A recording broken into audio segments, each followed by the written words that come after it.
नमस्कार, मैं राजन कुमार झा, जिंसी news updates में आपका स्वागत है। मोदी सरकार ने लोकसभा में अपना तीसरा आम बजट पेश कर दिया है। वित्त मंत्री अरुण जेटली के तीसरे बजट का मुख्य फोकस गांव रहा। बजट में नौकरी करने वाले वर्ग को राहत जरूर मिली है, वहीं टैक्स स्लैब में कोई परिवर्तन नहीं हुआ है। हर तरीके की गाड़ी से लेकर तंबाकू उत्पाद महंगे हुए हैं, लेकिन बजट में सस्ता कुछ भी नहीं हुआ। आइए ग्राफिक्स की मदद से बजट के हाइलाइट्स पर नजर डालते हैं। सरकार ने अपने इस बजट में सर्विस टैक्स में .5% का इजाफा कर होटल में खाने से लेकर तमाम तरह की चीजों और सेवाओं को महंगा कर दिया।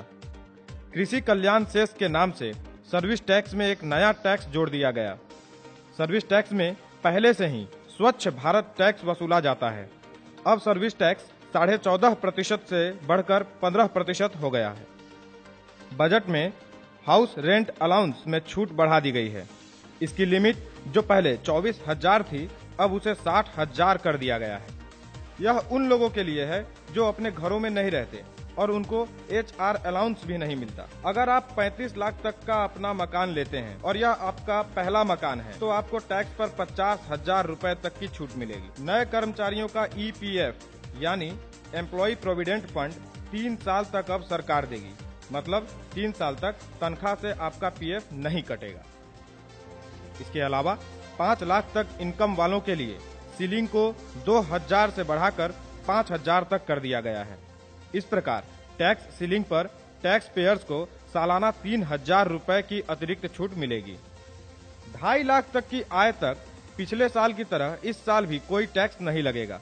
माना जा रहा था कि इसको बढ़ाकर 3 लाख रुपए की जा सकती है, लेकिन ऐसा नहीं हुआ। 2.5 से 5 लाख के स्लैब में आप 10% कर देते हैं।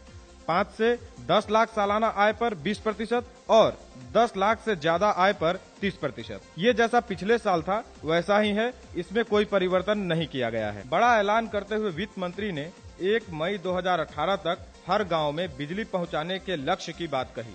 मनरेगा को 38,500 करोड़ रुपए का आवंटन किया गया है, जो कि इस योजना के लिए अब तक की सबसे अधिक राशि है।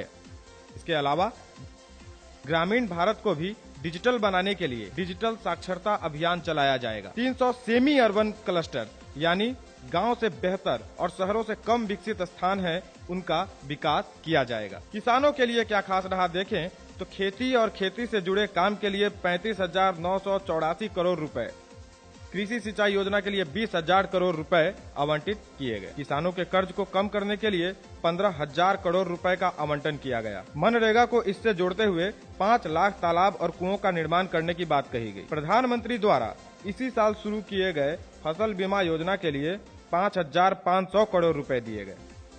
LPG कनेक्शन के लिए 2,000 करोड़ रुपए दिए गए और कहा गया कि 75 लाख परिवारों ने अपने आप LPG कनेक्शन छोड़ दिया है।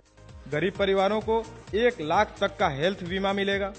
जन औषधि योजना के तहत 3,000 स्टोर खुलेंगे।